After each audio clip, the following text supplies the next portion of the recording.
Queremos cumprimentar a todos com a paz de nosso Senhor e Salvador Jesus Cristo. Estamos iniciando mais um programa EBD na TV. Nós estamos neste trimestre estudando sobre o livro de Josué, as conquistas e as promessas do povo de Deus. E nós estaremos hoje estudando aí sobre a lição de número 11, que fala para nós sobre as cidades de refúgio. Bom, nós sabemos aí que cada frase, cada palavra que nós encontramos aí na Bíblia, isso é uma coisa importante, às vezes uma palavra esquecida, às vezes uma coisa que parece ser sem importância quando nós lemos a Bíblia, principalmente quando nós lemos pouco a Bíblia e passamos por cima de tantas coisas, né? E são coisas que vêm a complementar o estudo que nós fazemos das Escrituras. E essas pequenas coisas que a gente acha que não tem importância, têm muita importância na verdade, para o nosso crescimento espiritual, para nós entendermos melhor a palavra de Deus. São como tesouros que estão escondidos aí na palavra de Deus. E é preciso então que nós garimpemos esses tesouros. Então nós vamos ver hoje um tema que parece sim ser inexpressivo, não ter assim grande valor, mas nós vamos ver que é realmente muito interessante nós estudarmos sobre este tema que está contido no livro de Josué, as cidades de refúgio.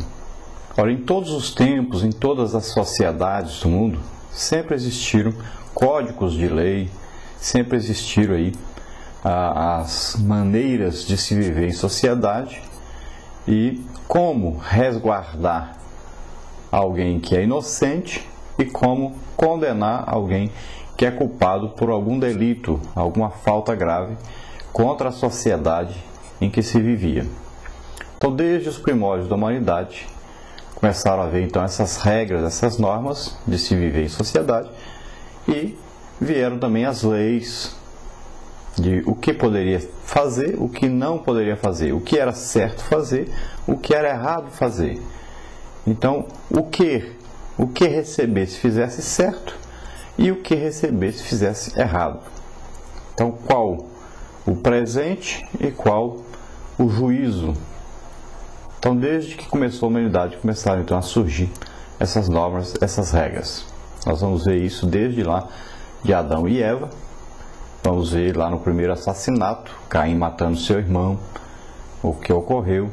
Então, nós vamos ver que a história humana é cheia disso. Entre os povos de Canaã, como por exemplo os hititas, já haviam cidades de refúgio para alguém que tivesse cometido um crime e não fosse culpado desse crime, então ele se refugiava nessas cidades para se esconder daquele que viria matá-lo devido ao assassinato que ele teria feito. É como dirigir um carro. Você está dirigindo normalmente na velocidade permitida, dentro da cidade, por exemplo, ou numa estrada, e de repente passar uma pessoa na frente, ou uma pessoa tombar na frente do seu carro e não dá tempo para você se desviar e você vier então a matar aquela pessoa. Você não teve a intenção, mas aquele que é parente, pelo amor, né, pela sua intimidade com aquela pessoa que morreu, naquela hora essa pessoa pode ficar tão zangada de perder o seu ente querido que ele pode querer matar aquele que veio a matar essa pessoa. Então, na hora da fúria, daquela raiva que dá, na hora a pessoa não pensa bem e acaba, às vezes, até cometendo um crime contra aquela pessoa que cometeu aquele acidente, na verdade, contra o seu ente querido. Então, para evitar isso, que na lei dos homens, nos primórdios da criação do homem, nós vamos ver que sempre o homem, quando acontecia um assassinato, a tendência de todas as sociedades era imediatamente fazer juízo sobre aquele que cometeu o assassinato, que era matá-lo também. Então era olho por olho, dente por dente. E foi preciso então que Deus instituísse as cidades de refúgio, desse a inteligência ao homem, a sabedoria ao homem, de fazer essas cidades de refúgio. Para quê? Para que esta pessoa inocente pudesse fugir para ali. E enquanto estivesse nessa cidade, ele não poderia ser morto por ninguém. Então, o caso dele seria levado a um julgamento, a um tribunal, para ser analisado. E se ele fosse declarado realmente inocente, ter feito aquilo sem motivo, ter feito aquilo sem pensar, sem planejar, e não tiver realmente tido a culpa sobre aquilo, ele deveria então permanecer nessa cidade, para que pudesse ficar livre do vingador, daquele parente, daquele amigo que perdeu seu ente querido e queria matar aquele que o fez, né? que cometeu essa barbaridade contra a vida do seu ente querido. Então, nós vamos ver nesta lição sobre isso, sobre as cidades de refúgio. Nós podemos ver perto de Antioquia, por exemplo, ou Antioquia, né, que a cidade foi feita em homenagem a Antíoco Epifânio. Nós deveríamos até chamar essa cidade de Antioquia, né? São duas Antioquias, Antioquia da Pisídia e Antioquia da Síria. Se nós estudarmos a mitologia grega, nós vamos ver falando sobre uma cidade santuário de Dáfne, consagrada ao deus Apolo, onde Onias se refugiou e de onde a autoridade pública somente o pôde arrancar, valendo-se então da traição, fato ocorrido no período lá dos Macabeus. Então, existe essa história, mas na mitologia grega e também na alguma história que você vai ouvir sobre a história dos hebreus, né? Então, de onde surgiram então essas cidades refúgio quanto ao povo de Israel, não contra as nações, nem aqueles grupos de pessoas que já viviam ali em Canaã, mas quanto a Israel?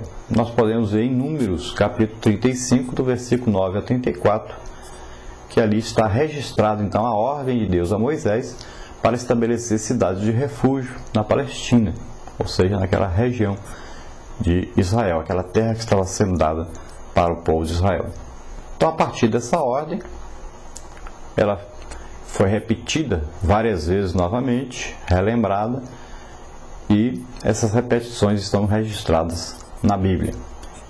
E nós vamos ver então, neste livro de Josué, falando sobre isso. Vamos ver aí o nosso texto áureo, nossa verdade prática, nossa leitura bíblica, para nós entendermos melhor sobre esse assunto. Nosso texto áureo diz o seguinte: Deus é o nosso refúgio e fortaleza, socorro bem presente na angústia. Salmos 46, 1. E a nossa verdade prática diz o seguinte: assim como a cidade de refúgio de Israel, Jesus é a nossa segurança, abrigo e socorro em todas as circunstâncias da vida. E nós vamos ver agora a nossa leitura bíblica, que está aí registrada em Josué, capítulo 20, do versículo 1 ao versículo 6. Vamos ver. Falou mais o Senhor a Josué, dizendo: fala aos filhos de Israel, dizendo: apartai para vós a cidade de refúgio, de que vos falei pelo ministério de Moisés, para que fuja para ali o homicida que matar alguma pessoa por erro, e não com intento, para que vos seja um refúgio do vingador do sangue.